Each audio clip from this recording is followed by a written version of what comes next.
Hello, welcome to Nursing 431, Evidence-Based Nursing Research and Practice. I hope this PowerPoint helps you navigate the course for the next 8 weeks. I just want to go through these folders that are on the left-hand side. The first folder is the announcement folder, and that's the page we're looking at now. There are no announcements listed here right now, but when your instructor or someone else posts an announcement, it will be posted here, and you will also receive an email of the announcement.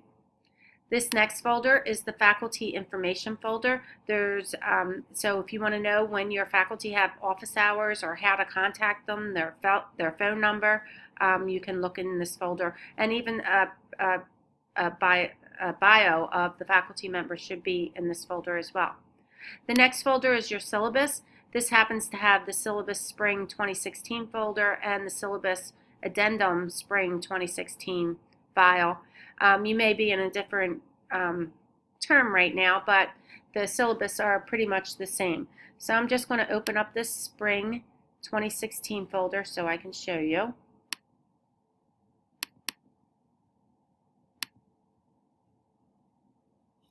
Okay, so here's the syllabus. Again, you will find your instructor's contact information and also the office hours for your faculty member. The syllabus includes your course code, the title, the description, how many lecture hours or lab or clinical hours that are involved in this course. You also have a description of study time and a guide to student engagement. You want to read that. The course length, which is 8 weeks, the prereqs, and also the co-reqs for this course. The course learning objectives are listed here, as well as the program learning outcomes.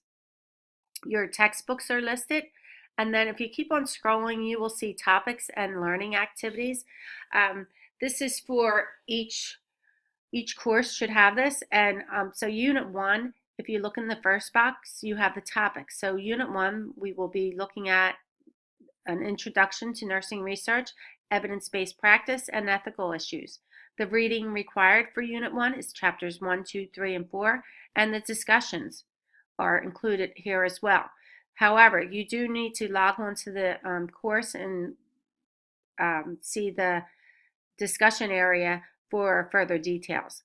You also have an assessment during Unit 1, and that's the NIH Protecting Human Research Participants Training. If you go over to the third column, you will see the points possible. So for discussion boards for Unit 1, the discussion board is worth 50 points and the assessment is worth 75 points. An important point to make here is the due dates. For discussion point post, it's really important to remember this replaces the in-class time, the actual face-to-face time. So it's important for all of us to be able to participate in the discussions. So you need to post your initial post by Wednesday at 11:59 p.m. Central Standard Time so that other students can see your post and provide responses. Responses are due by Sunday at 11:59 p.m. Central Standard Time. Again, though, the earlier you post during the week, the more interesting and the more collaborative learning will take place. The assessments are generally due on Sunday at 11:59 p.m. I believe that's true every week. Yep. Down to Unit 7, yes.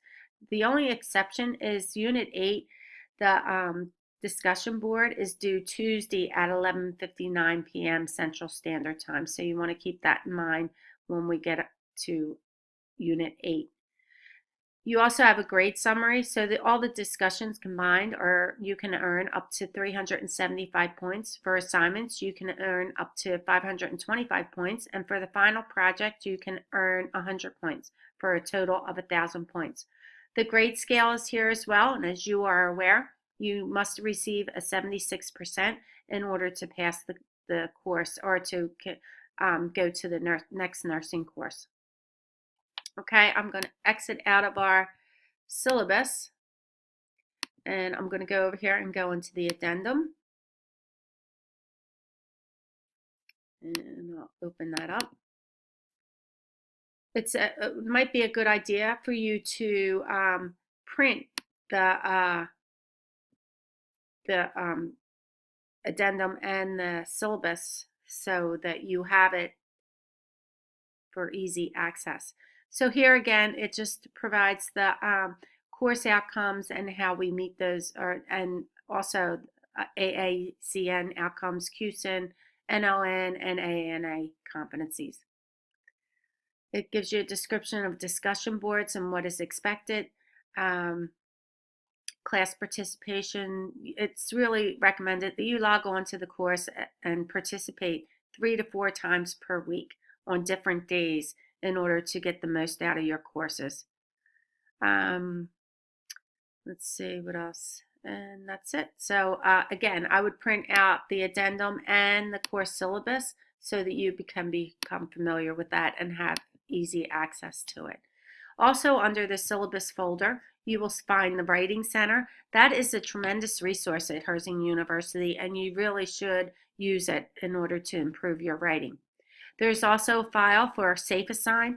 SafeAssign is an anti-plagiarism application, and when you submit your papers, it will be submitted through SafeAssign. So you want to read the SafeAssign file here so that you can understand it a little bit better. There's also the price handout is under the syllabus folder for you as well. The next folder is the e-textbook, and this is where you would click to be able to find your textbooks for the course. You have student resources. I skipped over the classroom folder. Student resources is in the next folder, and all the resources for the different weeks will be listed there, but they're also listed in the classroom folder as well. Discussions. When you click on the discussion folder, all the discussions will come up for the entire course. So weeks 1 through 8 will be listed on there. The next folder is your glossary folder. And that is a place where you will find the definitions of the terms that are listed each week in your classroom. So if you need to know what something means, you can just click on the glossary and read the definition. The next folder is very important. It's your rubric folder for all your assignments that are scheduled for this course. You can find the rubrics, and you also will have a discussion board grading rubric. I really do recommend that before you start writing on the discussion board or before you start completing the assignment, to click on the rubric to see what is required. So if you look at this first column, it's high proficiency, which is level 5. And in order to earn all the points, you would need to meet the criteria that is listed. Okay? And it goes all the way, the criteria for the discussion boards includes quality of post, real life experiences, analytical and cognitive skills, poster requirements and deadlines, criteria, and spelling and grammar. All right, I'm going to go back to the course. And like I said, each assignment has a rubric. And the rubrics, once you submit the assignment to the gradebook, the instructor will have access to the rubric, and that's how the instructor can provide you with feedback. So I highly recommend that you read the rubrics before you even start on the assignment so you know what is expected. The last folder is the ePortfolio information. Here you can find instructions on how to create an ePortfolio, and also an introduction, which is right here in a video format, and also editing and formatting the text in Google Sites is also here so that you can look at that. The next folder is the My Grades folder, which when you receive a grade, you can go right to this folder to see what you received. And if you look under each of the assignments, you will see View Rubric, and that's where you can see the feedback from your instructor. So you want to click on that so that you can see the rubric. Under Library Resources, you can find a wealth of information, and you really should use this. I usually go right to the databases and go down to the nursing databases. My favorites are the ProQuest, Ovid, and Sinnel, but you may find something else that you like better. But I find those databases particularly helpful for nursing issues and nursing topics. Okay, and let's see. So that's the next is the folder is Herzing University Catalog, and lastly is Faculty Info, which I think it's up here, so you probably will not be able to see that one down there. I do want to go back to the classroom briefly. We'll go into week 1 so I can show you. So when you click on the classroom folder, all the different weeks will come up. So week 1, we have the introduction to nursing research, evidence-based practice, and ethical issues. And next to that, the dates will be included here. It is not right now, but they will when you are in your actual course. So in order to navigate the classroom, you have to click on this folder. You will first see the sequence of activities table where you have what is expected, the reason why, how many points are associated with any activities. See down here we have 50 points for the discussion board and 75 for the assessment. And again, the due dates will be posted here. The next folder that you come across are the required and suggested readings. In that folder you will be able to find, you will just see what is required, what is the required readings for that week, and what textbook the readings are from. This next folder will include the online presentations for the chapters or for the topics that we're covering this week, so you'd want to click on there. In this folder you will find the voiceover PowerPoints, but you will also find the text for the voiceover PowerPoint. So if you prefer to read or you prefer to listen, you have the choice. You also have a resource container and that folder, and that will contain websites or other resources that we feel may help you for the week or throughout the course. And the last folder here is Assignment 1, Protecting Human Participants Training. This is where you would say, click here to submit. This is where you would click to submit your assignment. So for this particular assignment, it's the training. So you will receive a certificate. You need to save that certificate as a PDF, JPG, or a GIF, and then you want to submit it. So you would have to save that certificate to your desktop.